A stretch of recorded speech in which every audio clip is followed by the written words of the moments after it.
Alhamdulillah, nahmaduhu wa nasta'inuhu wa nastaghfiruh. Wa na'udzu billahi min shururi anfusina wa min sayyiati a'malina.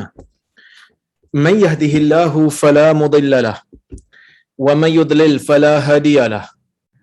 Ashhadu an la ilaha illallah wahdahu la sharika lahu wa ashhadu anna Muhammadan 'abduhu wa rasuluh. Allahumma salli wa sallim ala Muhammad wa ala alihi wa sahbihi ajma'in. Ya ayyuhalladzina amanu taqullaha haqqa tuqatih wa la tamutunna illa wa antum muslimun. Ya ayyuhan nasu taqu rabbakumul ladzi khalaqakum min nafsin wahidah wa khalaqa minha zawjaha wa batha minhuma rijalan katsiran wa nisaa'a. واتقوا الله الذي تساءلون به والأرحام إن الله كان عليكم رقيبا يا أيها الذين آمنوا اتقوا الله وقولوا قولا سديدا يصلح لكم أعمالكم ويغفر لكم ذنوبكم ومن يطع الله ورسوله فقد فاز فوزا عظيما فإن أصدق الحديث كتاب الله وخير الهدي هدي محمد وشر الأمور محدثاتها وكل محدثة بدعة وكل بدعة ضلالة أما بعد. Muslimin dan muslimat yang dirahmati oleh Allah Subhanahu wa taala sekalian.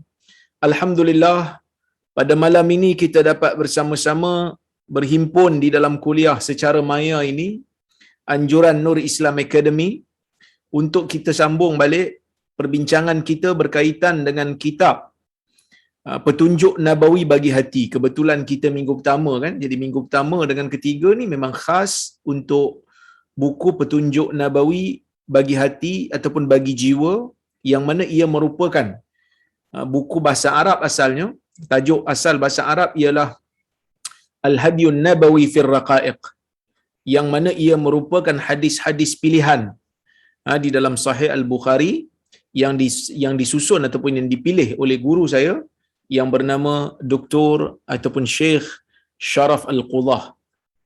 InsyaAllah hari ini kita nak sambung perbincangan kita ataupun perbahasan kita tentang hadis nombor 14 dalam kitab ni. Kalau ikut saya punya catatan ni, nombor 14 insyaAllah hari ini, iaitu setiap amalan adalah dengan kesudahannya. Setiap amalan dihitung berdasarkan kepada penutupnya. Penutup apa? Bukan penutup amalan semata-mata, tetapi penutup bagi kehidupan. Bagaimana cara orang tu mati? Maka di situlah akan dihitung cara ataupun akan dikira bagaimana cara ataupun untung nasib dia nanti di akhirat akan dilihat kepada pengakhiran kehidupan dia. Ya. Kemudian Syekh membawakan satu hadis untuk bahas tentang isu ni, yang mana kata dia, an Sahal ibni Sa'din as-Sa'idi qala nadhara an-nabiy sallallahu alaihi wasallam ila rajulin yuqatilu al-musyrikeen wa kana min a'zamil muslimin ghana'an anhum faqala man ahabba an yanzura ila rajulin min ahli an-nar falyanzur ila hadha fatabi'ahu rajulun فلم يزل على ذلك حتى جرح فاستعجل الموت فقال بذبابة سيفه فوضعه بين ثدييه فتحامل عليه حتى خرج من بين كتفيه فقال النبي صلى الله عليه وسلم إن العبد ليعمل فيما يرى الناس عمل أهل الجنة وإنه لمن أهل النار ويعمل فيما يرى الناس عمل أهل النار وهو من أهل الجنة وإنما الأعمال بخواتيمها. Hadis riwayat Al-Imam Al-Bukhari dalam sahihnya, yang bermaksud daripada Sahal bin Sa'ad As-Sa'idi radhiyallahu anhuma. Sahal bin Sa'ad As-Sa'idi, dia dan ayahnya merupakan sahabat Nabi sallallahu alaihi wasallam. Sahal dikatakan berasal daripada puak Khazraj. Kita semua tahu tuan-tuan, puak Khazraj ini adalah salah satu daripada puak yang ada di Madinah sebelum daripada hijrah Nabi, yang mana akhirnya selepas hijrah mereka digelar sebagai dengan gelaran Al-Ansar. Ansar ni ada dua puak yang besar, iaitulah puak Aus dan puak Khazraj. Jadi Sahal bin Sa'ad ni dia merupakan satu orang yang datang daripada keluarga Khazraj ataupun daripada kabilah Khazraj. Yang mana kita semua tahu Ansar ni dia ada kelebihan lah. Kerana Nabi sallallahu alaihi wasallam sendiri cerita dalam hadis yang mana Nabi kata ayatul imani hubbul ansar wa ayatul nifaq bughdul ansar, atau kama qala dalam hadis Bukhari. Nabi sallallahu alaihi wasallam menceritakan tanda-tanda keimanan yang ada dalam jiwa seseorang insan ialah apabila dia mencintai orang Ansar. Dan tanda-tanda kemunafikan yang ada pada jiwa ataupun pada diri seorang insan apabila dia membenci orang Ansar. Maksudnya apa?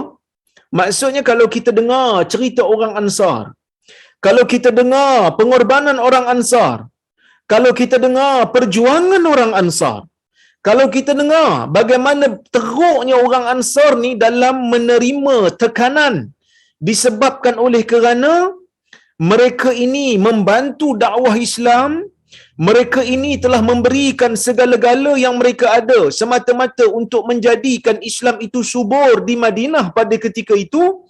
Kita sebagai orang mukmin, kita dengar dan kita sayang kepada orang Ansar, menunjukkan dalam jiwa kita ni adalah keimanan. Menunjukkan dalam jiwa kita ni adalah iman, perasaan iman. Kenapa ada perasaan iman? Kerana suka dengan orang Ansar disebabkan mereka adalah contoh yang terbaik bagi umat ini. Bila kita dengar cerita Ansar, kita rasa seronok, kita rasa sayang dengan orang Ansar.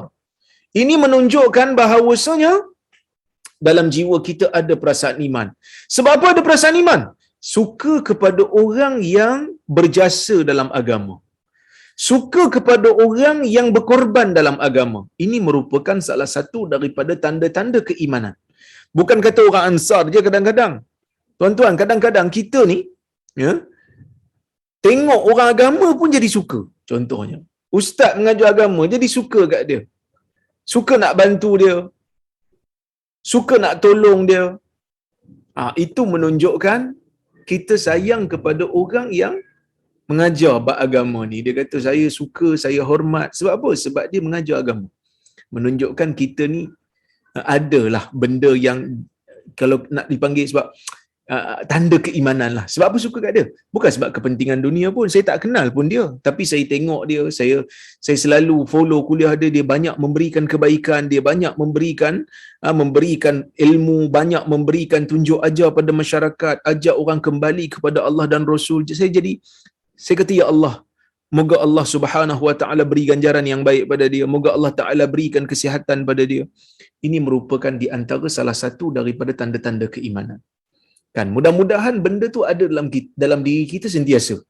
Sebab saya pun kadang-kadang bila tengok ulama-ulama besar, bila tengok tokoh-tokoh besar, kita tak kenal pun secara peribadi dengan dia, tak ada pun nombor telefon dia, tapi bila kita tengok dia, kita rasa seronok. Bila tengok dia rasa tenang, bila seronok, bila tengok dia doakan dia supaya Allah Taala jaga dan pelihara dia kerana sumbangan dia yang banyak dalam agama. Mudah-mudahan itulah sedikit daripada tanda iman yang ada dalam jiwa kita. Sahal bin Sa'ad As-Sa'idi pun kita perlu sayang kerana dia daripada golongan Ansar. Dia dan ayah dia merupakan sahabat Nabi sallallahu alaihi wasallam. Dia ni muda sikit, dikatakan dia ni lahir 5 tahun sebelum daripada peristiwa hijrah. Dikatakan dia lahir sebelum peristiwa hijrah, dan di antara sahabat yang lewat juga meninggal dunia di Madinah pada ketika itu. Baik, dia kata apa? Dia kata nazaran Nabi sallallahu alaihi wasallam. Nabi sallallahu alaihi wasallam melihat ila rajulin, kepada seorang lelaki. Dalam riwayat ni tak sebut siapa nama lelaki ni. Dalam riwayat ni tak sebut siapa dia. Kerana mungkin perawi kata tak penting pun untuk tahu nama dia. Yang penting pengajaran daripada kisah ini. Bila saya buka dalam kitab-kitab hadis yang mensyarahkan hadis ni, sebahagian ulama mengatakan di sana ada riwayat yang mengatakan bahawasanya namanya Quzman. Tapi tak penting pula kita nak tahu nama dia ni, sebab dia meninggal dunia ketika mana Nabi SAW masih hidup. Maksudnya dia bukan perawi hadis lah, jadi dia tak adalah riwayat hadis. Jadi tak pentinglah untuk kita tahu nama dia pun, kan? Yang penting dia ni ada bersama Nabi SAW yuqatilul musyrikin. Dia ni memerangi orang-orang musyrik bersama dengan Nabi SAW. Perang dengan orang musyrikin. Siapa orang musyrikin? Orang musyrikin ialah orang yang menyembah berhala. Orang yang musyrikin yang ada pada zaman Nabi SAW ialah golongan Arab yang bukan ahli kitab, yang menyekutukan Allah, yang memerangi agama Islam. Nah, sebab saya dulu dah bagi tahu dah, Islam ni tuan-tuan, dia tidak memulakan, ya. Dia tidak memulakan peperangan. Tak mula. Kita ajak orang kepada Islam ni dengan cara yang baik. Tapi bila mana dakwah disekat ataupun ada serangan-serangan berlaku terhadap pendakwah-pendakwah Islam, maka pada masa itulah dibenarkan untuk orang Islam ni mempertahankan diri. Ya? Maka ini benda yang kita kena tahu. Islam tidak menggalakkan peperangan. Islam itu sendiri maksudnya selamat. Diambil daripada perkataan assalam yang bermaksud selamat.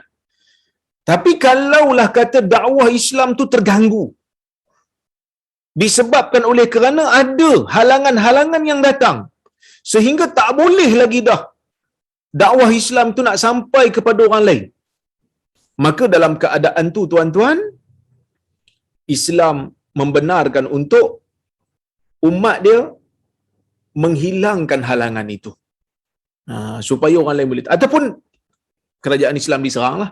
Seperti mana yang kita tahu, Nabi SAW di Mekah waktu sebelum hijrah, memang Nabi dan para sahabat memang kena seksa. Ada yang kena bunuh. Jadi peperangan itu ataupun permusuhan itu dimulakan oleh orang-orang Quraisy.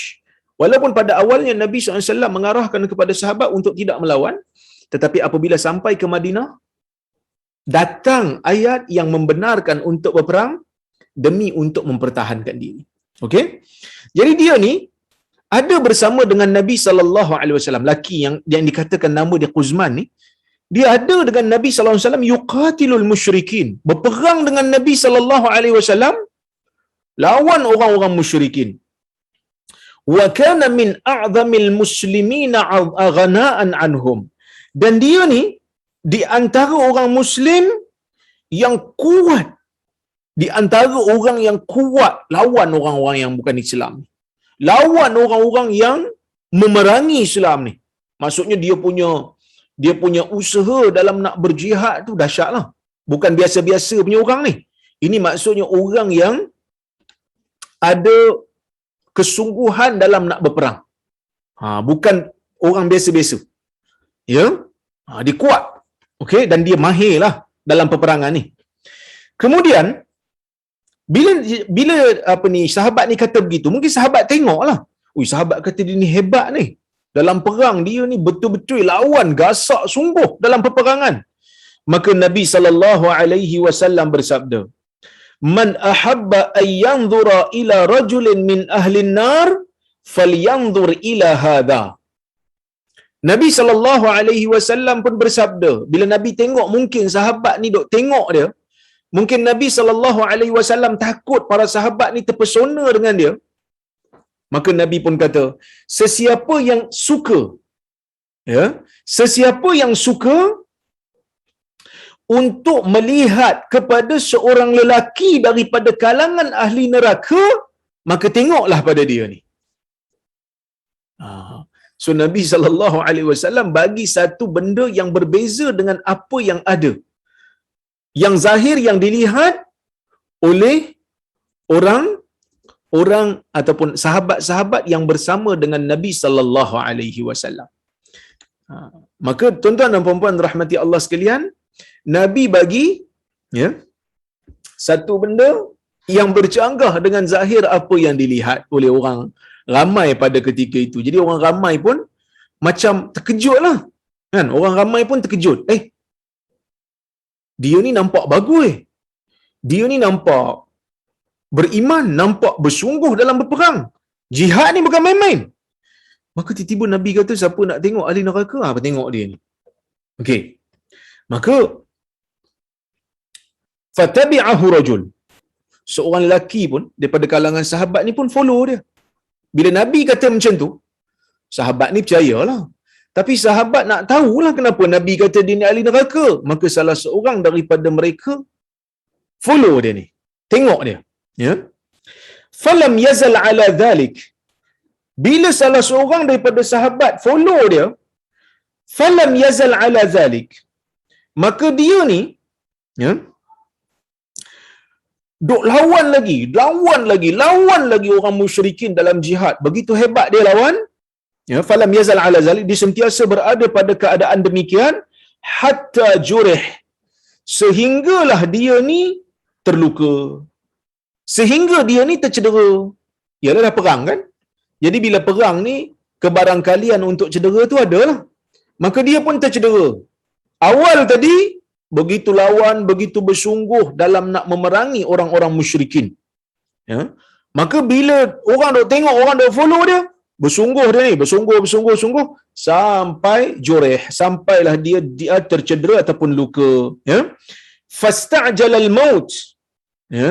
Maka dia ingin segera untuk mati. Ya. Lalu dia pun apa yang dia buat?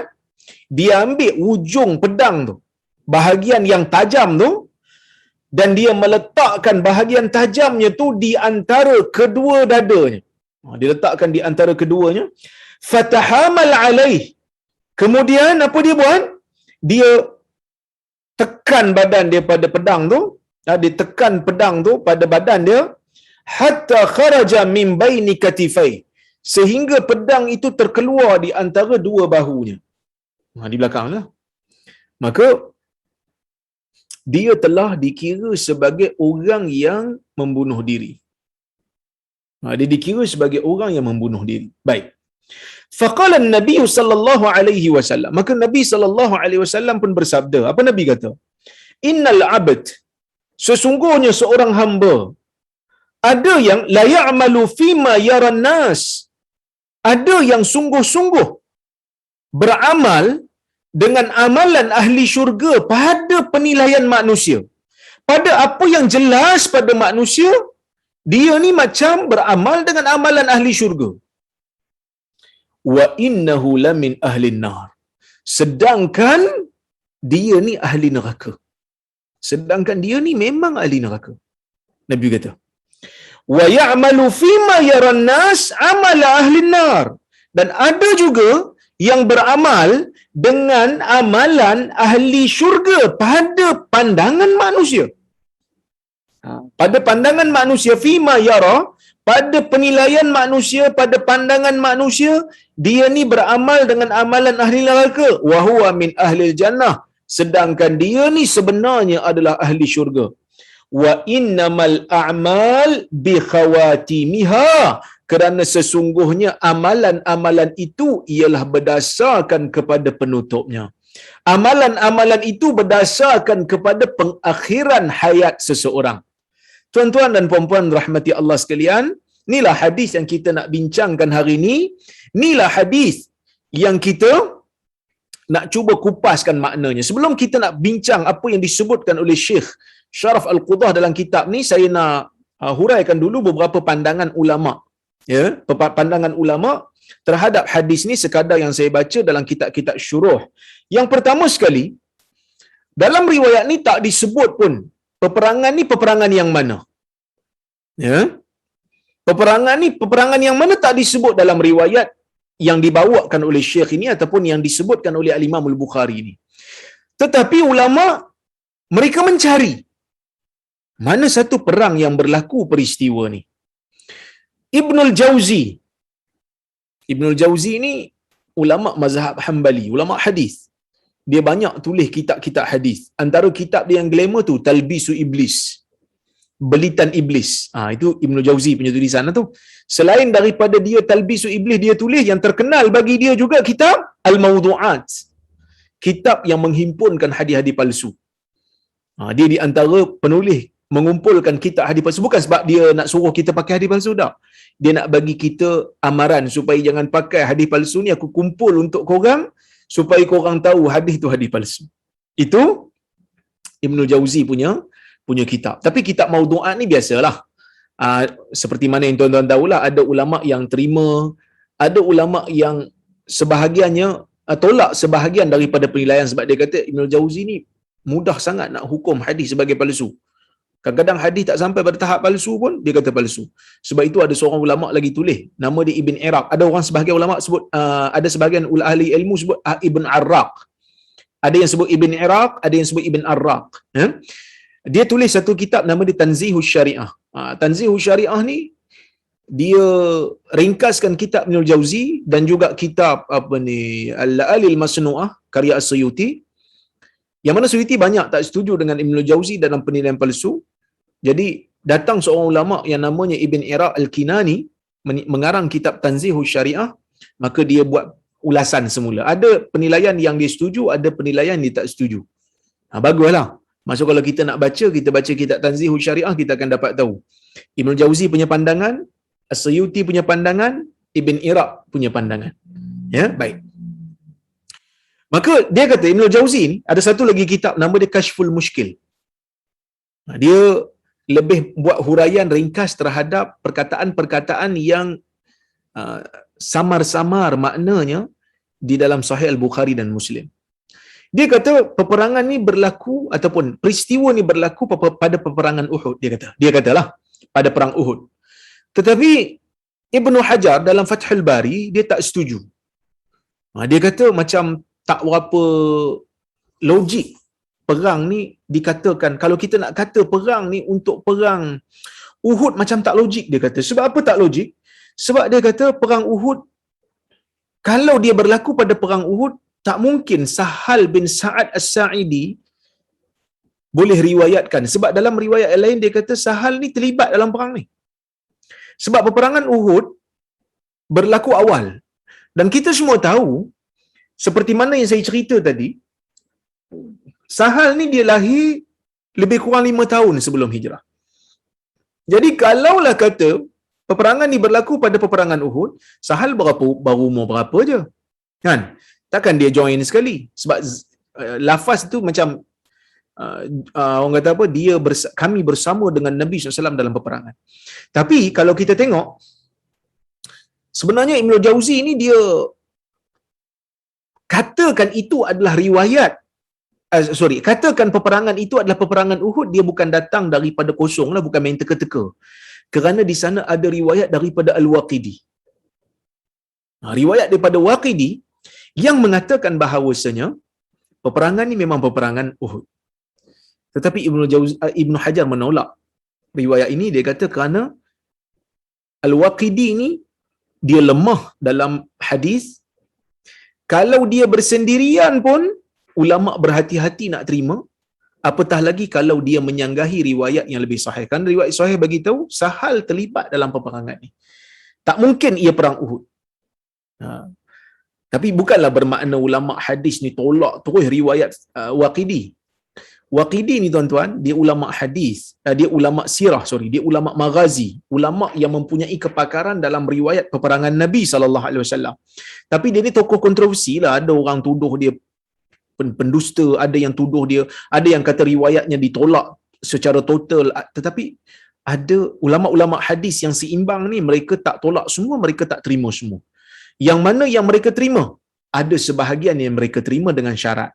Saya ada seorang student, nama dia Ustaz Usaid, Wan Muhammad Usaid. Dia buat kajian berkaitan dengan metodologi Ibn Hajar dalam berinteraksi dengan riwayat Al-Waqidi dalam bab maghazi dan siyar. Dah siap dah pun tesis dia, dah submit. Nanti tunggu viva je lah. Dan kalau tuan-tuan nak baca, boleh download daripada Journal Quiz. Saya dah terbitkan bersama dengan dia, metodologi Ibn Hajar. Nak tengok macam mana cara Ibn Hajar berinteraksi dengan riwayat-riwayat Waqidi. Nak terima semua pun tidak, tolak pun tidak. Baik. Tuan-tuan dan puan-puan rahmati Allah Subhanahu wa taala sekalian. Maka riwayat ni tak diterimalah.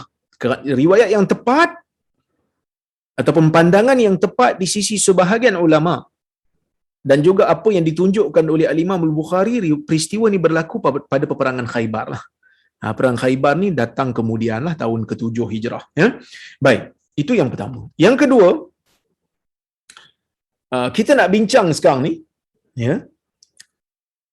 tentang makna hadis ni, ataupun kita nak ambil faedah daripada hadis ni. Apa kata Syekh? Dia kata, berdasarkan hadis ini ada bukti baru akan kenabian Muhammad sallallahu alaihi wasallam. Baginda telah menjelaskan kesudahan lelaki ini yang berada dalam situasi yang zahirnya adalah berlawanan dengan apa yang dikata dan dikhabarkan.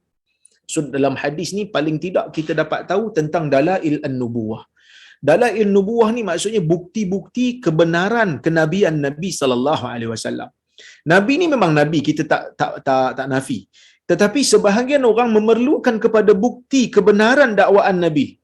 Maka sebab itu ada beberapa perkara yang Nabi sallallahu alaihi wasallam bagi tahu yang tak diketahui oleh orang, tiba-tiba betul berlaku. Itu menunjukkan Nabi sallallahu alaihi wasallam memang menerima wahyu daripada Allah Azza wa Jalla. Ini membuktikan apa? Ini membuktikan bahawasanya yang mengetahui benda ghaib adalah Allah, dan apa yang Allah Taala bagi tahu dekat Nabi dari sudut perkara ghaib, maka Nabi tahu. Yang mana yang Allah Taala tak bagi tahu, maka Nabi tak tahulah. Yang labak ni Allah Taala lah wahyukan kepada Nabi SAW, dia ni ahli neraka. Dia ni ahli neraka. Maka sebab itu Nabi SAW tahu. Walaupun benda tu bercanggah dengan zahir yang mereka lihat, walaupun benda tu bercanggah dengan zahir yang para sahabat lihat, tapi sahabat tetap terima, kerana yang cakap ni orang yang dianggap sebagai nabi yang maksum. Seorang yang dianggap sebagai nabi, seorang yang maksum, seorang yang tak bohong. Nabi Muhammad sallallahu alaihi wasallam terkenal sebagai orang yang tidak berbohong. Maka sebab itu mereka terima dan mereka percaya. Tapi oleh kerana kenapa dia orang ikut? Kenapa dia orang follow lelaki tu? Dia orang follow tu bukan kerana dia orang tak percaya dengan Nabi sallallahu alaihi wasallam. Tapi dia orang follow tu dia orang nak tahu kenapa dia ni tak dimasukkan oleh Allah ke dalam syurga. Mereka percaya kat Nabi sebab mereka sendiri baca ayat Quran, wa ma yantiqu anil hawa in huwa illa wahyun yuha. Nabi sallallahu alaihi wasallam tidak bercakap berdasarkan kepada hawa nafsu. Apa yang Nabi sampaikan itu adalah wahyu yang diwahyukan kepadanya. Apa yang ajaran agama yang Nabi sampaikan itu adalah wahyu. Quran itu adalah wahyu. Maka mereka percaya dengan Nabi sallallahu alaihi wasallam. Maka sebab itu disebut di situ, tidak mungkin bagi seorang manusia biasa mengetahui apa yang berlaku sebelum ia terjadi kecuali dia adalah nabi yang diwahyukan kepadanya oleh Allah Azza wa Jalla. Lelaki tersebut adalah di antara orang Islam yang kuat memerangi golongan kufar, akan tetapi Allah mewahyukan kepada nabinya tentang kesudahannya. Maha suci Allah yang mengetahui segala perkara yang gaib. Maksudnya tuan-tuan dan puan-puan rahmati Allah sekalian, ni bukti kenabian Nabi. Bahkan kalau kita tengok dalam Quran pun sebenarnya ada tuan-tuan. Kalau tuan-tuan baca surah Al-Masad, tabbat yada abi lahab wa tab, celakalah kedua tangan Abu Lahab, kan? Ayat tu bagi tahu bahawasanya Abu Lahab dan isterinya Ummu Jamil akan masuk ke dalam neraka Allah. Bila ayat ni turun nak bagi tahu kepada masyarakat tentang kesudahan hidup Abu Lahab yang masa tu memang ada. Yang masa tu memang hidup lagi. Tapi Al-Quran turunkan ayat bagi tahu Abu Lahab ni memang tak mau beriman lah. Kan? Cuba bayangkan kalau tiba-tiba Abu Lahab ni masuk Islam. Kalau lah kata kan. Apa jadi pada ayat ni? Ayat ni kena jadi invalid lah kan. Tapi Allah Ta'ala maha mengetahui. Allah Ta'ala maha mengetahui tuan-tuan. Allah Ta'ala tahu isi perut Abu Lahab ni dia tak akan mahu terima Islam. Maka sebab itu Allah Ta'ala turunkan ayat Quran, memang dia ni tak mau terima dan dia ni dan isterinya akan berada dalam neraka. Ini merupakan di antara mukjizat az-zamani. Mukjizat kita panggil apa? Mukjizat dari sudut masa lah. Dia memberitahu tentang sesuatu perkara yang bakal berlaku pada masa akan datang. Bukan kata hadis ni je, kalau kita tengok hadis-hadis Nabi yang lain pun, Bila Nabi cakap aja satu benda 1400 tahun yang dulu, hari ni kita nampak dah kebenarannya. Bagi sesiapa yang nak mengkaji hadis-hadis Nabi sallallahu alaihi wasallam yang ada rasa ragu-ragu dengan hadis Nabi sallallahu alaihi wasallam, boleh tengoklah mukjizat-mukjizat saintifik yang dibahaskan oleh para ulama moden ni di dalam hadis. Dia akan dapati bahawasanya banyak hadis-hadis Nabi sallallahu alaihi wasallam yang selari dengan pembuktian saintifik moden hari ini. Apa yang Nabi sebut sebagai tanda-tanda kiamat, umpamanya tanda-tanda kiamat yang kecil, kebanyakannya telah berlaku. Oleh kerana itulah tuan-tuan, nak kata Nabi teka-teka je tak mungkin, sebab banyak hadisnya. Kalau teka ni sekali dua bolehlah kena. Tapi kalau asyik teka kena saja ni bukan teka, ni menunjukkan dia terima wahyu lah. Maka oleh kerana itulah, ya, saya melihat ini merupakan salah satu daripada dalailun nubuwah. Jadi kalau kita nak yakinkan orang tentang Islam, mungkin ada sebahagian daripada kita kata, Ustaz, macam mana nak dakwah orang yang bukan Islam supaya dia rasa nak terima Islam? Ini di antara medan yang kita boleh gunakan. Sebab apa? Sebab zaman ni zaman orang dia nak logik. Kan? Dia nak logik, dia nak satu benda yang mudah dihadam. Dia bukan macam orang zaman dulu yang terlalu obses dengan sastra. Orang sekarang ni, Arab mungkinlah ada yang terkesan dengan sastra lagi, yang suka dengan syair-syair lagi. Tapi kita zaman ni, selain daripada Arab ni, dia nak fact and figure kan. So kita bagi bukti-bukti saintifik yang ada dalam Quran, yang ada dalam sunnah, suruh dia fikir. Kalau benda ni tak betul, takkan terlalu banyak hadis yang menceritakan benda ni yang sama dengan pembuktian saintifik. Cuba kau fikir sikit. Takkan nak teka-teka. Kita teka pun, orang yang paling pandai teka pun, mesti ada satu dua. Bukan kata satu dua, kalau 10 teka, kadang-kadang satu dua je betul. Yang lain tu semua salah kan. Okey? Baik, itu yang pertama. Jadi Nabi SAW bagi tahu pada para sahabat tengok, oh betul rupanya. Ini menunjukkan Nabi SAW menerima wahyu daripada Allah. Ya? Banyak sebenarnya bukti yang lain yang mana bukti-bukti itu menunjukkan Nabi ni memang orang yang jujur, yang amanah.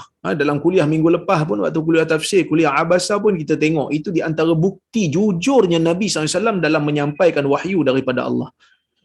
Surah yang hari ni kita baca, kalau hari ni tuan-tuan buka surah Abasa, hari ni tuan-tuan baca surah tu, tuan-tuan tahu, surah ni turun ketika mana Nabi SAW bermasam muka bila datang kepada dia orang buta, iaitu Abdullah bin Ummi Maktum. Orang buta datang kat dia, dia kata, ya Rasulullah, alimni mimma 'allamakallah, dalam riwayat menyebut, ya Allah, tolong ajar saya apa yang Allah Taala ajar pada kamu. Nabi bermasam muka dan Nabi berpaling. Ibn Ummi Maktum buta. Dia bukan nampak Nabi masam muka pun. Dia bukan nampak Nabi berpaling pun. Allah Taala turunkan ayat Quran bagi tahu dia bermasam muka dan dia berpaling. Nak bagi tahu kat kita apa dia? Nak bagi tahu kat kita Nabi amanah. Nabi sampaikan surah ini kepada kita walaupun yang ditegur itu subjek teguran tu Nabi. Kita, kalau kita ni katalah ketua section, katalah saya ni ketua jabatan sebenarnya kan. Saya ketua jabatan. Tiba-tiba dekan panggil, atas saya dekan lah. Saya kena report dekat dekan. So dekan panggil, dekan marah saya. Pompang marah, keluar daripada bilik dekan. Kan? Ahli jabatan tanya, pasal jumpa dekan? Tak ada apa. Dekan sembang-sembang. Boleh saya cakap? Boleh. Saya sembunyi kan? Saya kena marah dengan dekan. Kan? Saya boleh sembunyi kan? Kan? Tapi orang lain tak tahu. Tapi Allah Ta'ala tahu.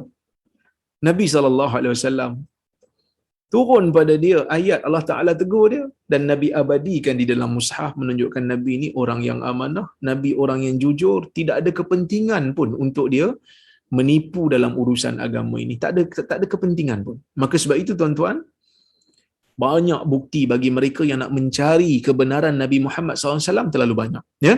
Baik. Lelaki tersebut telah membunuh dirinya sendiri. Bunuh diri ni haram di sisi para ulama. Yang ni sepakat para ulama. Ya? Bunuh diri tak boleh. Sepakat para ulama mengatakan bunuh diri adalah haram di sisi agama. Ya? Baik. Itu benda yang tidak ada khilaf padanya. Okey? Baik.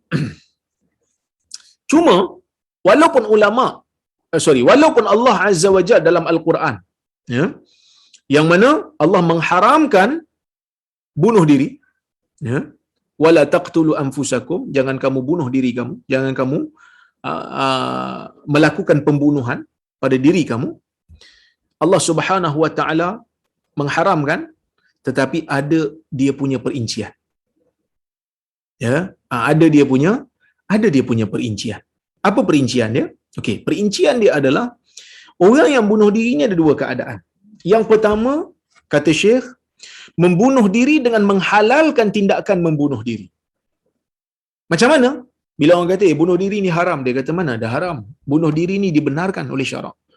Sebab apa dibenarkan? Sebab saya punya diri, saya punya badan, saya punya sukalah saya nak terjun lembung. Saya punya sukalah saya nak bunuh. Saya punya sukalah saya nak tikam. Benda ni Allah Ta'ala tak haramkan pun. Sedangkan ijma' ulama' mengatakan bunuh diri itu haram.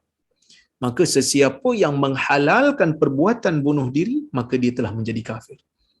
Jadi kalau dia jadi kafir, clear lah, memang tempatnya dalam neraka Allah. Ini golongan yang pertama, ya. Maka sebab itu dia kata, dia yakin yang jasadnya adalah kepunyaannya. Dia berhak melakukan apa jua yang dia mahu. Allah tidak boleh mensyariatkan apa yang patut dia laku padanya. Dia adalah kafir kerana mengingkari perkara agama yang termaklum dengan sendirinya, yakni al-ma'lum minad-din bid-darurah. Ya, al-ma'lum minad-din bid-darurah. Maksud orang yang Islam ni bodoh macam mana dia, jahil macam mana pun dia tahulah bunuh diri ni tak boleh. Dia tahulah bunuh diri ni haram. Okey? Baik. Yang kedua, membunuh diri tanpa menghalal tindakan itu. Akan tetapi syaitan telah menyebabkan dia tergelincir lalu melakukannya sedang dia tahu perbuatan itu adalah haram. Dia tahu benda tu haram, tapi dia buat juga. Dia tahu benda tu haram, tapi dia tergelincir dengan hasutan syaitan. Dia tewas dengan bisikan syaitan. Orang macam ni macam mana? Ya, maka disebut di situ, dia kata dia tergelincir lalu melakukannya sedang dia tahu perbuatan itu adalah haram. Tidak harus baginya melakukannya, akan tetapi tekanan, kesakitan, luka-luka itu telah menyebabkan dia membunuh diri. Ia adalah sesuatu dosa besar, maka dia adalah pembunuh, akan diseksa dalam neraka dalam kadar yang dikehendaki oleh Allah dan tidak kekal selamanya di sana.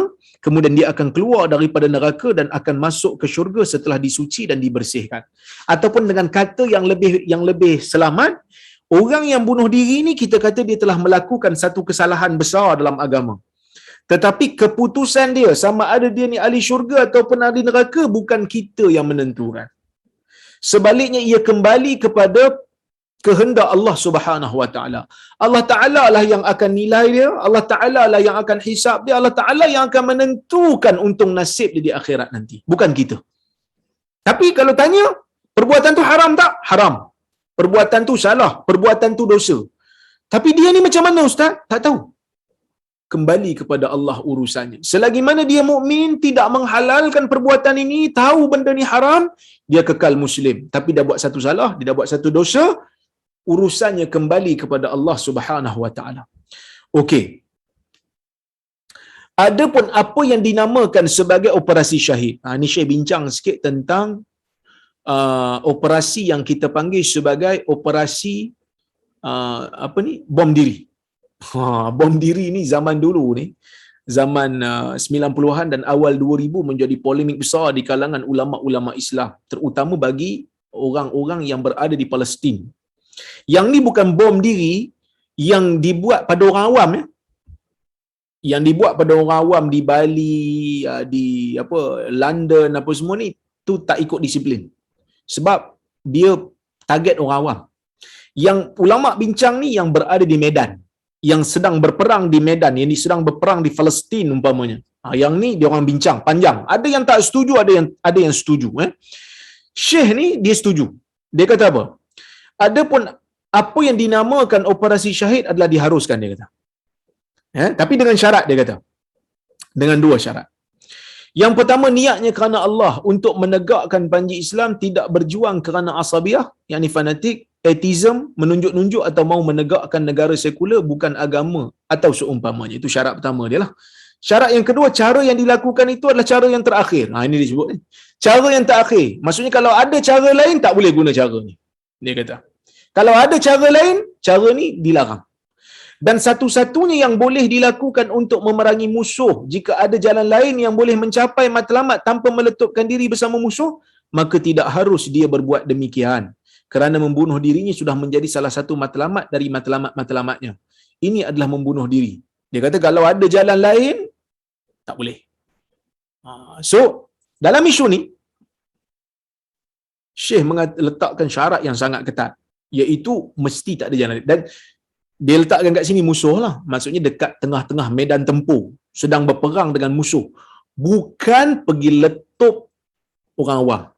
Bukan pergi masuk kafe dekat Kuala Lumpur ke dekat mana-mana, pergi letup dengan alasan jihad. Ini bukan jihad, ni jahat. Ini bukan jihad, ni jahat. So, kita kena beza di antara jihad dan jahat.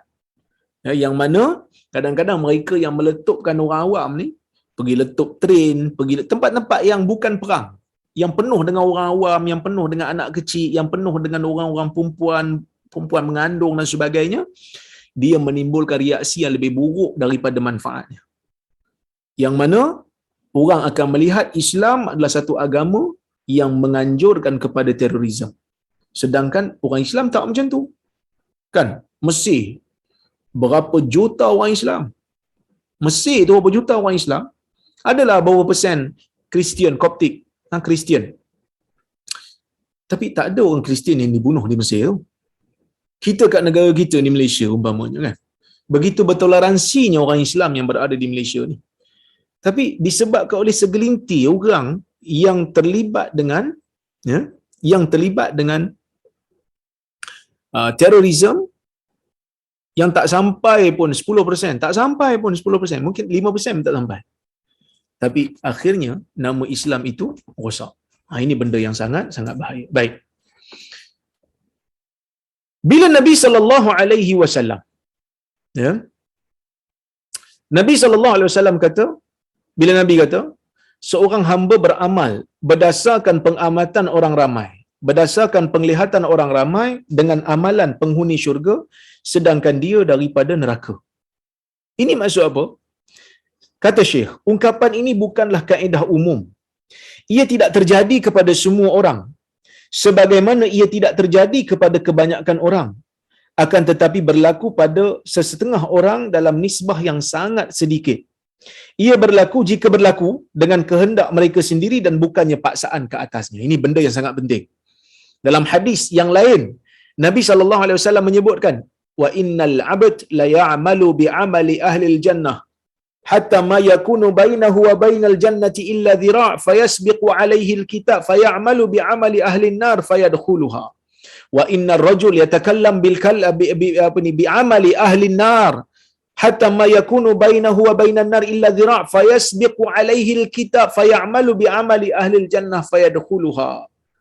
Hadis riwayat Muslim. Atau kama qala, yang mana Nabi SAW menyebutkan mungkin ada seseorang yang beramal dengan amalan ahli syurga sehingga dia dengan syurga tu tak tinggal jaraknya melainkan hanya satu hasta. Maksud dekat sangatlah dia dengan syurga tu. Fayasbiqu 'alaihi al-kitab. Catatan telah mendahuluinya. Fayamalu bi amali ahli nar fayadkhuluha. Dia beramal dengan amalan ahli neraka, lepas tu dia masuk neraka. Lepas tu dia masuk neraka. Ada orang yang beramal dengan amalan ahli neraka. Dia beramal dengan amalan ahli neraka, sehingga jarak dia dengan neraka tu sampai satu hasta je, kata Nabi SAW. Tapi catatan Tuhan mendahului dia, maka dia beramal dengan amalan ahli syurga, maka dia masuk ke dalam syurga. Sebagian orang dia kata macam hadis ni ada bau Jabariyah sikit. Sebagian ulama dia kata hadis ni macam ada bau-bau Jabariyah, seolah nak kata manusia ni tak ada pilihan ke? Manusia ni tak ada ruang ke untuk menentukan untung nasib dia? Kan? Maka sebab itu Syekh dia kata apa? Jika berlaku sekalipun benda ni, dia berlaku dengan kehendak mereka sendiri dan bukan paksaan. Maksudnya, siapa yang beramal dengan amalan ahli syurga, tapi di hujung hayat dia beramal dengan amalan neraka dan dia mati macam tu, Dia masuk neraka, dia masuk tu dengan pilihan dia. Habis itu yang Nabi kata catatan mendahului, catatan tu berdasarkan kepada ilmu Allah yang azali, yang Allah Ta'ala tahu satu hari nanti dia ni dengan pilihan dia akan buat satu amalan ahli neraka dan menutup hayat dia, sehingga amalan ahli neraka tu menutup ataupun orang kata apa, kekufuran, kata dia murtad, menutup semua kebaikan yang pernah buat sebelum tu. Dan dia buat tu bukan dengan paksaan Allah, dia buat tu dengan pilihan dia sendiri. Dia pilih untuk buat macam tu. Ada pun satu orang Nabi kata mungkin dia beramal amalan neraka, dia tak Islam pun contohnya. Kemudian dekat-dekat nak meninggal, dia masuk Islam dan dia meninggal. Masuk syurga dia kerana Islam yahdum ma qablah. Yajubu ma qablah. Islam memadam benda-benda yang sebelumnya. Dan dia masuk Islam dengan pilihan dia. Bukan dengan paksaan siapa-siapa. Maka hadis ini bukan menceritakan tentang paksaan, bukan menceritakan manusia tak ada pilihan, tak. Menceritakan tentang ilmu Allah yang maha mengetahui. Ilmu Allah ni tahu semua benda. Sejak kita belum lahir, Allah Ta'ala dah tahu dah kita nak buat apa. Dengan pilihan kita sendiri, Allah Ta'ala tahu pilihan kita apa. Oleh kerana tu, hadis ini nak bagi tahu kepada kita tentang ilmu Allah yang maha besar, ilmu Allah yang maha luas, ilmu Allah yang tidak terbanding luasnya. Nak bagi tahu kat kita, setiap apa yang kita lakukan, Allah Ta'ala ada wakil yang menulis, iaitulah malaikat. Dan Allah Ta'ala akan hisap semuanya tanpa kecuali. Allah Ta'ala akan hisap semuanya tanpa kecuali. Ya, menunjukkan keadilan Allah Subhanahu Wa Ta'ala. Baik.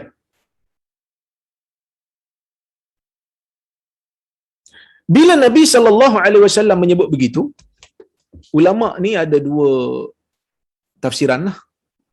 Tafsiran yang pertama, mereka kata, macam mana dia ni ahli syurga, amalan dia amalan ahli syurga, lepas tu dekat-dekat nak mati buat amalan ahli neraka, lepas tu masuk neraka. Bukankah kena timbang amalan? Sebahagian ulama kata, yang dimaksudkan dengan amalan ahli neraka tu ialah amalan ahli neraka yang boleh memadam semua kebaikan dia, iaitu dengan dia menjadi murtad, dengan dia menjadi kufur dan dia mati di atas kufur. Barulah semua amalan baik awal-awal tu semua akan binasa semua. Itu tafsiran yang pertama. Tafsiran yang kedua, kata para ulama, bila Nabi kata fima yaran nas, dia beramal dengan amalan ahli syurga pada penilaian manusia je. Maksudnya dia amal baik itu bukan ikhlas pun. Dia amal baik itu tak ikhlas. Dia amal baik itu riak. Dia amal baik itu munafik. Di akhir-akhir hayat dia baru dia tunjukkan yang dia memang tak Islam pun. Ataupun dia memang orang jahat. Maka semua amalan baik dia itu tak dikira kerana amalan baik dia itu tidak dilakukan dengan cara yang betul. Dua tafsiran para ulama. Tapi yang pentingnya, kedua-dua keadaan ini dilakukan dengan pilihan insan tu sendiri, bukan dengan paksaan daripada Allah Subhanahu Wa Taala. Baik. Kenapa Nabi SAW menegaskan kepada kita tentang pentingnya kita menjaga amalan ini dan menjadikan yang terakhir itu baik. Yang terakhir, penutup amalan kita itu adalah husnul khatimah. Kenapa?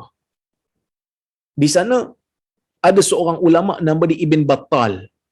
Dia mensyarahkan hadis dalam Sahih Bukhari, dia kata apa? Fi taghyibillahi an ibadihi khawatima a'malihim hikmatun balighah wa tadbirun latif, dia kata. Wa dhalika annahu law alima ahad khatimata amalihi la dakhala al-i'jab wal kasal لدخل الإعجاب والكسل من علم أنه يختم له بالإيمان ومن علم أنه يختم له وذلك أنه لو علم أحد خاتمة عمله لدخل الإعجاب والكسل من علم أنه يختم به له بالإيمان ومن علم أنه يختم له بالكفر يزداد غيا وطغيانا. Yang bermaksud, dia kata, Ibn Battal kata, bila Allah menggaibkan, bila Allah menyembunyikan kepada hamba-Nya penutup amalan-amalannya. Allah Ta'ala sembunyikan penutup amalan ni, kita tak ada siapa pun tahu. Saya pun tak tahu, tuan-tuan pun tak tahu, siapa pun tak tahu bagaimana nanti kita akan mati, tak tahu. Allah Ta'ala jadikan benda ni ghaib. Pada perintah Allah ataupun pada sunnatullah, pada ketetapan Allah yang menjadikan khatim ataupun penutup amalan kita ini sebagai perkara yang ghaib, banyak hikmahnya. Hikmah yang terlalu mendalam, wa tadbirun latif, dan begitu banyak tadbir yang sangat halus dia punya hikmah dia, yang sangat halus dia punya manfaat dia. Apa dia? Kata dia, kalau seseorang tahu bagaimana berakhirnya amalan dia, bagaimana berakhirnya kehidupan dia, akan masuklah perasaan ujub dan malas. Sebab dia tahu dia nak mati bila. Dia malas. Dia ujub lah. Alah, tak apalah, tak payahlah beramal sekarang sebab aku tahu nanti hujung nanti aku akan taubat. Hujung nanti aku akan beriman. Hujung nanti tak apa, sekarang ni aku enjoy dulu. Ya? Sebab dia tahu dia akan mati dalam iman, dia akan rasa ujub. Dan sesiapa yang tahu dia akan mati dalam keadaan kufur, kalaulah Tuhan bagi tahu awal-awal dah, kau ni macam mana pun kau akan mati dalam keadaan kufur, umpamanya. Tuhan bagi tahu siap-siap. Kalau Tuhan bagi tahu siap-siap macam tu, ya, orang yang tahu dia tak akan buat kebajikan dah. Dia kata, aku ni macam mana pun Tuhan dah tutup aku dengan kufur dah. Macam mana pun aku tak boleh jadi macam mana, aku tak boleh jadi baik dah. Aku tambah jahat lagi lah. Maka di antara hikmah Allah Ta'ala menjadikan benda tu disembunyikan, diraibkan adalah benda ni lah. Supaya manusia sentiasa berhati-hati, supaya sentiasa manusia ini berjaga-jaga, supaya sentiasa manusia ini mengembarkan di antara sifat raja dan khauf. Sifat harap kepada rahmat Allah dan sifat takut kepada azab Allah. Dua-dua ni kena gabung dan dua-dua ni akan hadir bila waktu kematian kita itu diraibkan oleh Allah Subhanahu Wa Taala. Ya. Maka sebab itu seorang anak murid pernah tanya kepada guru dia yang bernama Ibnul Mubarak, Abdullah Ibnul Mubarak, seorang ulama hadis yang terkenal. Dia kata pada tok guru dia, dia kata, aku tengok orang lain bunuh orang lain, aku rasa aku lebih baik pada orang ni sebab dia membunuh.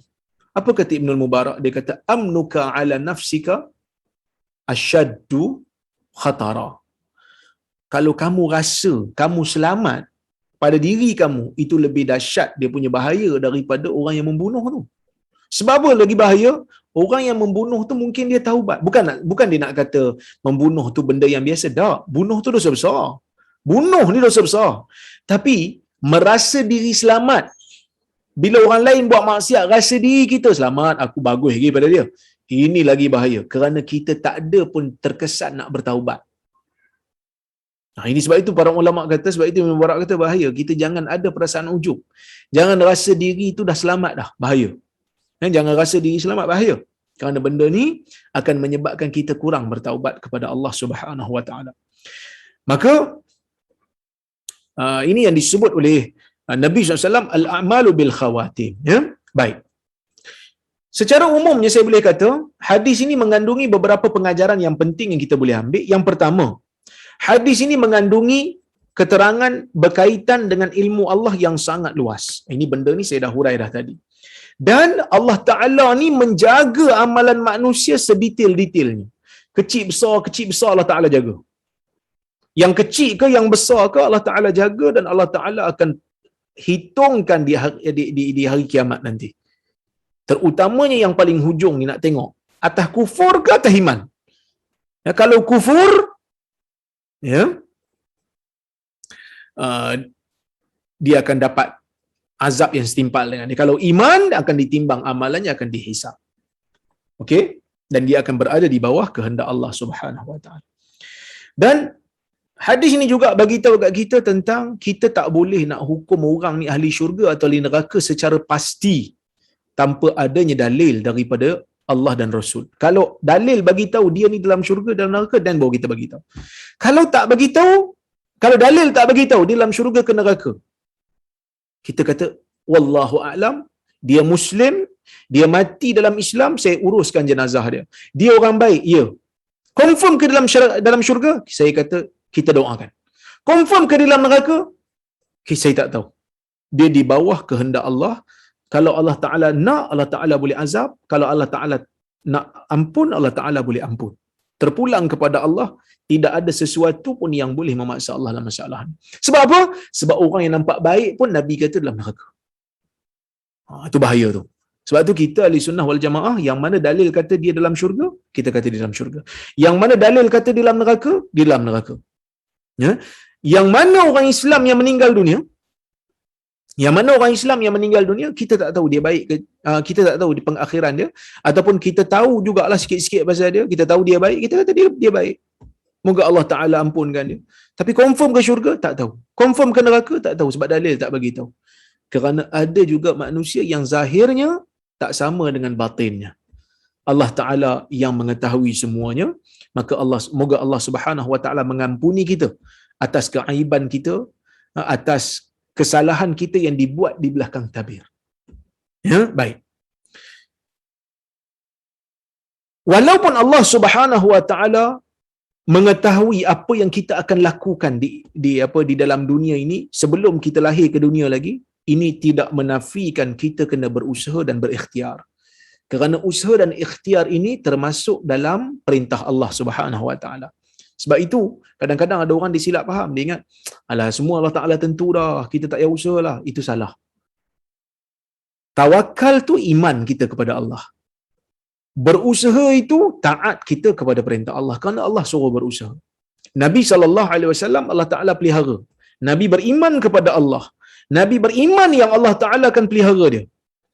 Turun ayat Quran mengatakan Nabi ini akan selamat, dipelihara oleh Allah. Wallahu ya'simuka minan nas. Allah Ta'ala akan Allah Ta'ala akan pelihara Nabi SAW daripada bahaya manusia. Tapi Nabi tetap pergi ke peperangan dalam memakai baju besinya, dengan membawa senjatanya, dengan memakai topi keselamatannya. Adakah Nabi tidak beriman dan tidak bertawakal? Tak. Nabi menunjukkan kepada kita tata cara untuk berinteraksi dengan sebab dan musabab. Ini benda yang sangat penting yang kita kena faham. Bila Allah Ta'ala bagi tahu, dia tahu semua benda, tidak bermakna kita hanya goyang kaki je lah. Kita kena usaha sehingga kita layak menjadi ahli syurga. Ya, sebab dan musabab perlu. Kemudian bahaya untuk berlaku ujub pada diri. Jangan sekali-kali ada dalam diri kita rasa saya ni confirm selamat. Maka ini akan membahayakan, akan menjerumuskan kita untuk tidak melakukan muhasabah diri dan tidak bertaubat kepada Allah. Kita merasa cukup dengan amalan yang kita ada, maka kita akan hanyut. Maka sebab itu hadis-hadis seperti ini juga perlu dibaca. Hadis-hadis seperti ini perlu dibaca untuk menimbulkan kesedaran kita. Kemudian hadis ini juga bagi tahu tentang pengharaman bunuh diri lah. Bunuh diri ni tak boleh lah. Sesiapa yang bunuh diri dengan merasakan perbuatan bunuh diri itu halal bagi dia, maka dia telah menjadi kafir. Kerana bunuh diri adalah haram secara sepakat ulama. Tetapi siapa yang bunuh diri dalam keadaan dia tahu benda itu haram, maka dia bunuh diri juga, dia berada dalam keadaan yang melakukan dosa lah. Adakah dia diampunkan oleh Allah? Wallahu alam. Dia kembali kepada kehendak Allah Subhanahu Wa Taala. Baik.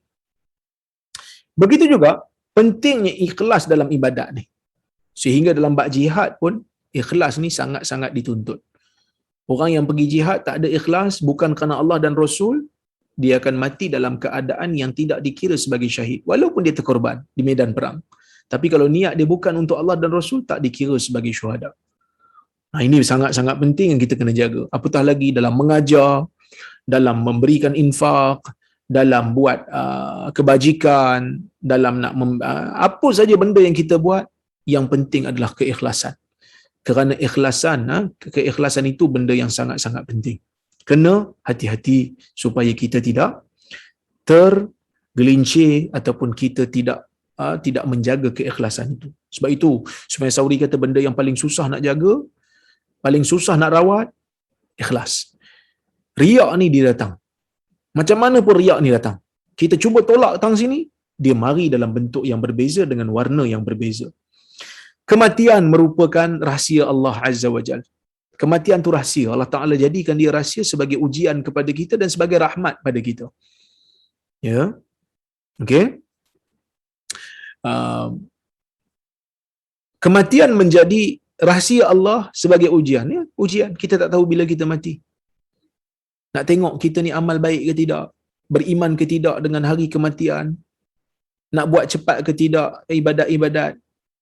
Itu yang pertama. Yang kedua sebagai rahmat Allah kepada kita lah. Apa rahmat Allahnya? Kalau mati ni tahu bila, katalah minggu depan kita nak mati. Allah Ta'ala bagi tahu kat kita, kata, kamu minggu depan nak mati dah. Dia bagi bala mimpi contohnya kan. Kita tak tidur malam seminggu kan. Itu kalau seminggu, kalau setahun. Kalau 2 tahun pun sama jugalah. Tak tidur malam kita. Baik. Sebab itu Allah Ta'ala jadikan ia rahsia supaya manusia dapat hidup dengan tenang, hidup dengan selesa. Kemudian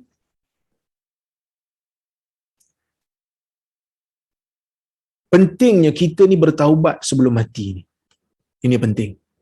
Kerana taubat sebelum mati akan menyebabkan kita ni diampunkan oleh Allah Subhanahu Wa Taala dan dosa-dosa kita yang telah lalu tu diampunkan oleh Allah. Sama juga orang yang berada dalam keadaan kufur tiba-tiba masuk ke dalam Islam sebelum mati, semua dosa-dosanya itu diampunkan oleh Allah dan dia menjadi ahli syurga. Sangat-sangat beruntung. Berbeza dengan orang yang pada awal buat pahala tetapi sebelum meninggal dunia dia kufur, kekufuran itu akan dan mati di atas kufur dan kekufurannya itu akan membenamkan semua kebaikan yang dia buat selama ni. Wallahu taala a'lamu bissawab. Jadi saya rasa cukuplah sekadar tu untuk malam ini. Mudah-mudahan adalah manfaat yang saya sampaikan untuk buat bekalan kita lah di hari-hari mendatang insya-Allah. Baik. InsyaAllah saya cuba nak tengok kalau ada soalan ataupun komentar ataupun kritikan. Kalau ada saya buat silap di mana-mana, boleh bagi tahu InsyaAllah. Dekan doktor tu SS Mufti Selangor lah ya? Bukan. Dekan saya lah. Dekan saya dekat UPSI lah sekarang ni. Dekan Fakulti Sains Kemanusiaan. Profesor Madya Dr. Hairi. Sahabat saya jugalah. Dalam masa yang sama dia dekan saya. Mufti Selangor ni dia ahli jabatan kami. So dia berada di bawah Jabatan Pengajian Islam. Saya lah ketua dia. Cuma dia dah jadi mufti sekarang ni, dipinjamkan menjadi mufti. Alhamdulillah. Moga-moga saya doakan moga-moga beliau memberikan khidmat yang terbaik untuk umat. Seorang yang baik, seorang yang berkelayakan, seorang yang ada ilmu. Saya kenal dia. Saya tahu dia. Saya tahu kemampuan dia, sangat-sangat layak dan saya ucapkan tahniah. Moga dapat melakukan tugas dengan baik.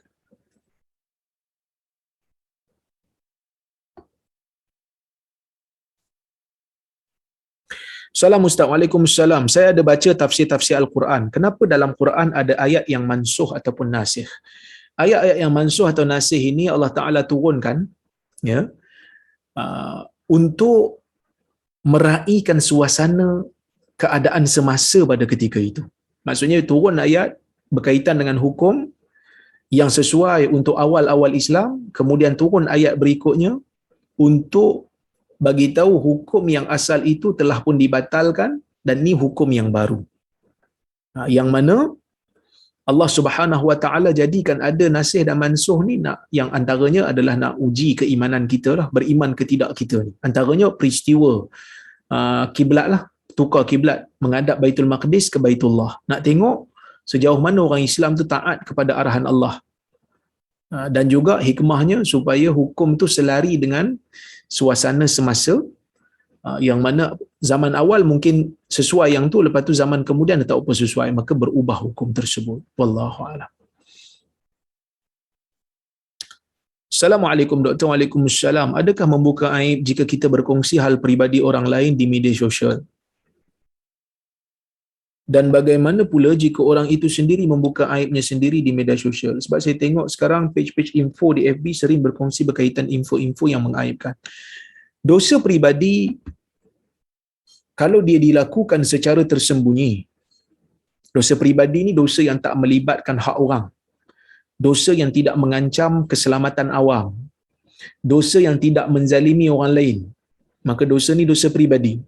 Dosa peribadi ini tidak boleh untuk disebarkan. Sebaliknya kita nasihatkan dia dalam keadaan sembunyi-sembunyi. Tetapi kalau dia sendiri menzahirkan dan mempamerkan aib peribadinya untuk tontonan orang awam, maka kita boleh menegurnya secara terbuka lah, sebab dia yang buka.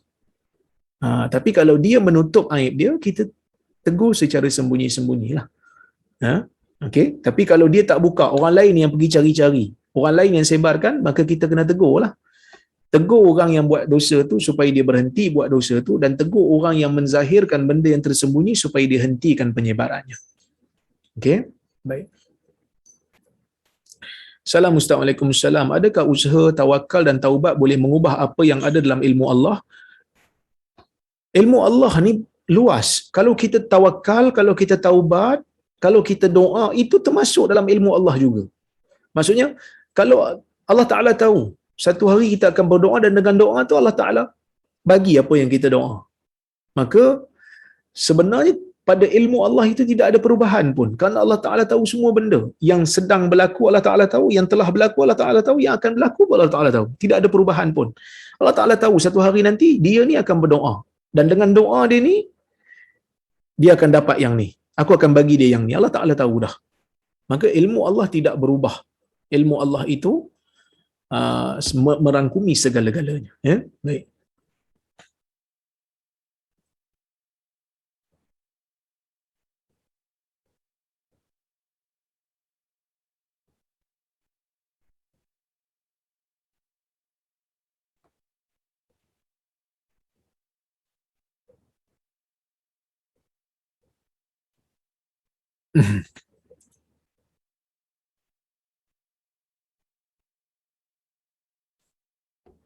Assalamualaikum Dr. Waalaikumsalam. Boleh suggest tajuk buku yang membahaskan hadis dan sains? Selama ni saya hanya jumpa Al-Quran dan sains sahaja. Kalau tak silap saya, ada seorang ulama, bukan tak silap saya lah, ada seorang ulama, betul lah, memang ada. Nama dia Dr. Zaghlul An-Najjar, seorang ulama daripada Mesir.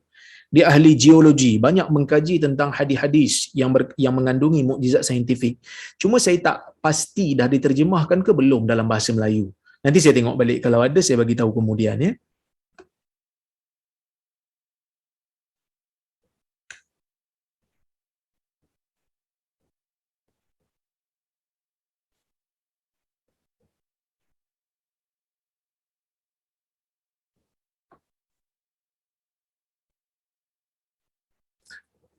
Assalamualaikum Waalaikumsalam. Saya nak tanya, terkadang isu-isu sensitif tentang agama Islam kita dipelekehkan ni semakin menjadi-jadi. Suatu ketika itu, misal kata kejadian tu terjadi di depan mata dan saya mengambil tindakan agresif, seperti rembat si pelaku tu, adakah saya berdosa? Mengambil tindakan kepada penjenayah, orang yang melakukan penghinaan kepada agama dalam negara Islam dianggap sebagai penjenayah. Mengambil tindakan terhadap penjenayah adalah hak pemerintah. Jadi kita kalau nampak benda-benda yang tak sepatutnya berlaku, sebagai rakyat yang ada undang-undang dalam negara ni, jangan bertindak sendiri. Sebaliknya kita laporkan kepada pihak berkuasa supaya mereka ambil tindakan. Ya, kalau rakam, ambil rakam sebagai bukti dan berikan kepada pihak berkuasa. Jangan bertindak sendiri. Kerana saya bimbang kalau kita pergi rembat dia, kita pergi sepak dia, mati dekat situ, jenuh kita nak menjawab. Ya, jenuh kita. Kita pula dihukum sebagai pembunuh. Sedangkan dia yang provok. Ini sangat bahaya. Sebab tu jangan bertindak sendiri. Ya, baik.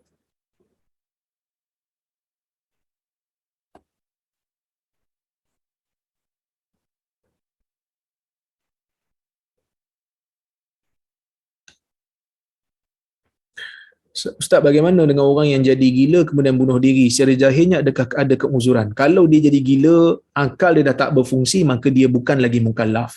Bila bukan mukallaf, maka dia tidak ada perhitungan hukum hakam di sana. Sebab akal dah tak ada. Kalau memang betul-betul dia gila lah, maka yang ni insya-Allah dia tidak dipertanggungjawabkan kerana dia tidak ada akal dan tidak memahami khitabus syarak, iaitu arahan syarak dia tak faham. Ya, baik. Assalamualaikum Doktor. Waalaikumsalam. Saya nak tanya, adakah amalan tertentu pada awal tahun Hijriah 1 Muharram? Sebab banyak yang share tentang amalan minum susu, zikir awal tahun dan akhir tahun. Jazakallah khair. Wa anta jazakumullah khair. Tidak ada amalan yang khusus kadar kajian saya. Yang ada cuma doa yang umum saja, iaitu doa masuk awal bulan.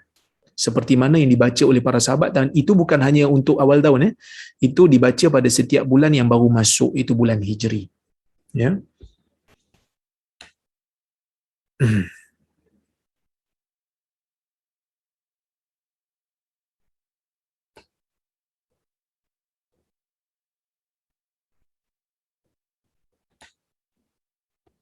Ustaz, adakah Waraqah bin Naufal orang Islam? Maaf saya tak jelas kerana dikatakan beliau adalah Nasrani. Nak tahu Waraqah bin Naufal ni macam mana keadaan dia? Tuan-tuan kena beli buku saya ni. Ini promote buku lah, Ummahatul Mukminin ni. Beli buku ni, yang mana dalam buku ni saya ada hurai berkenaan dengan Waraqah bin Naufal. Sebenarnya kalau tuan follow kuliah saya, kalau tuan follow kuliah saya ada huraikan dekat situ. Nota kaki nombor 24, muka surat 35. Boleh baca kat sana. Di sana ada khilaf di kalangan para ulama, adakah Waraqah bin Naufal ni sahabat ataupun tidak. Dia sahabat Nabi tak? Kalau dia beriman tak dengan Nabi? Kalau dia beriman, pastinya dia sahabat. Kalau dia bukan sahabat, maksudnya dia tak beriman. Di sana ada pandangan ulama yang telah saya bahaskan. Ya. Boleh orang kata apa, boleh bacalah ataupun boleh tengok kuliah. Saya tak paksa beli buku. Saya orang kata saya beli buku pula. Ada orang dia marah saya, dia kata apa ustaz ni duk kempen buku. Sebenarnya tuan-tuan, saya kempen buku ni pertama sebab dia Ummahatul Mukminin. Nak kenal isteri Nabi sallallahu alaihi wasallam, sebab bukan ramai di kalangan kita yang tak kenal. Kan saya pun sebelum belajar dalam bidang hadis ni pun kenal, tapi taklah orang kata apa mendalam saya punya rujukan bila saya nak tengok dia orang punya sejarah hidup, keistimewaan dia orang. Itu satu. Yang keduanya, saya kadang-kadang kesian juga tengok kawan-kawan yang meniaga buku ni kan. Ada sahabat saya 2-3 orang, Abu Talha, Hadi Akmal, dia orang ni meniaga buku. Bila PKP ni dia orang tak ada pendapatan. Saya ada gaji, saya tak ada masalah. Gaji saya ada, alhamdulillah, Allah Taala bagi rezeki, tapi kawan-kawan kita yang meniaga ni, terutama bila waktu PKP ni, kita nak bantu mereka sebab dia orang ada anak, dia orang ada isteri yang perlu dijaga. Tapi ada orang yang kadang-kadang dia kata macam, alah tak habis-habis nak promote buku. Nak promote buku lah tu. Promote buku, mereka dapat untung lebih daripada apa yang saya dapat. Maksudnya saya kadang-kadang usaha dalam page saya kempen, mereka lebih dapat banyak manfaat daripada jual buku tu daripada saya penulis. Tapi saya tak ada masalah. Tanyalah tuan-tuan, ada di kalangan penulis ataupun penerbit buku yang menerbitkan buku saya, ada sebahagian daripada mereka yang tak ada pun bayar royalty, saya tak kisah pun. Saya tak pernah minta pun. Kan, kalau sebab saya tahu sebahagiannya kadang-kadang ada yang susah, ada yang sesak. Tak apalah, yang penting ilmu berjalan, yang penting ilmu disebarkan. Cuma saya minta doa je lah orang-orang yang saleh ni, doa lah untuk saya, moga-moga Allah Subhanahu Wa Taala berikan saya keikhlasan dalam menyebarkan ilmu agama Allah Subhanahu Wa Taala ini. Ya, baik. Assalamualaikum Ustaz. Waalaikumsalam. Makhluk masuk syurga dengan rahmat, bukan dengan amalan. Bagaimana kita hendak menjawab apabila orang cakap beramal tunggulah apabila bersara pencen kelak. Sekarang boleh enjoy. Sekarang boleh enjoy. Okey, pertama sekali Nabi SAW memang bersabda gitulah. Nabi kata tidak ada seorang pun la yunjiya ahadakum amalu wala anta ya Rasulullah wala ana qala wala ana illa ayyataghammadani Allahu birahmatin minhu atau kama qala. Hadis yang sahih, Nabi kata tidak ada seorang pun yang amalan dia boleh menyelamatkan diri dia daripada azab Allah. Sahabat tanya, walaupun engkau ya Rasulullah? Nabi kata walaupun aku tak boleh selamat, tetapi Allah telah mencucuri aku dengan rahmatnya. Maka para ulama mengatakan rahmat Allah Azza wa Jal adalah penyebab untuk kita masuk ke dalam syurga. Tetapi nak dapatkan rahmat Allah itu memerlukan kepada amalan. Nak dapatkan rahmat Allah itu, sebab itu para ulama letak syarat, nak masuk syurga ni syarat beriman. Nak masuk syurga ni pun syarat dia beramal. Kerana beramal tu lah dapat rahmat Allah. Kalau beramal pun tidak, rahmat Allah tu payah nak dapat. Rahmat Allah luas betul, tapi syarat nak dapat rahmat tu kena beramal. Kerana apa? Kerana amalan itu nanti akan menentukan kita ni layak ke tidak mendapat rahmat Allah. Jadi sebab itu kena hati-hati orang yang bercakap ni lah. Maksud orang yang bercakap ni nak tunggu pencen baru enjoy, itu satu. Kena hati-hati. Ya, maksudnya betul nak dapat rahmat Allah. Rahmat Allah itu yang menentukan kita syurga atau neraka, betul? Allah Ta'ala bagi rahmat, syurgalah kita. Tapi syarat nak dapat rahmat tu kena beramal. Kalau beramal pun tidak, macam mana nak dapat rahmat? Tipislah peluang tu, itu satu. Yang keduanya, ya, dia kata tunggulah bencin. Takut-takut tak sempat bencin. Takut-takut tak sempat bencin. Kita tak tahu mati kita bila. Mungkin 5 minit lagi saya mati. Mungkin 20 minit lagi saya mati. Kita tak tahu mati bila. Maka sebab itu kena hati-hati. Kena sentiasa istiqamah. Ya, baik. Salam Ustaz Rora, dia kata. Bagaimana untuk terus istiqamah sehingga memperoleh husnul khatimah? Istiqamah ni lah benda yang paling susah sekali. Tapi benda yang paling, orang kata apa, mudah, yang Nabi sebutlah. Taraktu fikum amrain, aku tinggal pada kamu dua benda. Kamu tak akan sesat selama-lamanya. Ya? Selagi mana kamu berpegang dengannya. Kitab Allah wa sunnata Rasul. Kitab Allah dan sunnah Rasul. Pegang dengan ni. Bila orang berbeza pendapat, orang ni cakap macam ni, orang ni cakap macam ni, kita kena ingat pesan Nabi. Apa pesan Nabi? Alaikum bisunnati wa sunnatil khulafa'ir rasyidina al-mahdiyina min ba'di addu 'alaiha bin nawajis. Ha? Tamassaku biha wa addu 'alaiha bin nawajis. Atau kama qala. Nabi kata, bila kamu akan tengok perselisihan yang banyak lepas aku tak ada nanti, kamu kena pegang sunnah aku dan kamu kena pegang sunnah khulafa'ir rasyidin selepas daripada aku. Pegang dengannya dan gigit dengan geraham. So kita pegang sunnah Nabi, insya-Allah kita akan jadi orang yang selamat. Pegang Quran, pegang sunnah. Ulama tak pegang, Ustaz. Kena pegang ulama yang pegang Quran sunnah. Sebab ulama pun ada yang orang panggil ulama tapi dia bukan bawa Quran sunnah. Dia bawa kesesatan, macam-macam sesat dia bawa umpamanya kan. Macam-macam khurafat dia bawa. Itu bukan ulama pegang Quran sunnah. Pegang ulama yang berpegang dengan Quran sunnah, kita akan selamat insya-Allah. Assalamualaikum, Waalaikumsalam. Mana boleh dapat ya buku petunjuk Nabawi bagi hati tersebut? Buku ni saya tak tahu. Boleh kontak Hadi Akmal ataupun Abu Talha di Facebook mereka.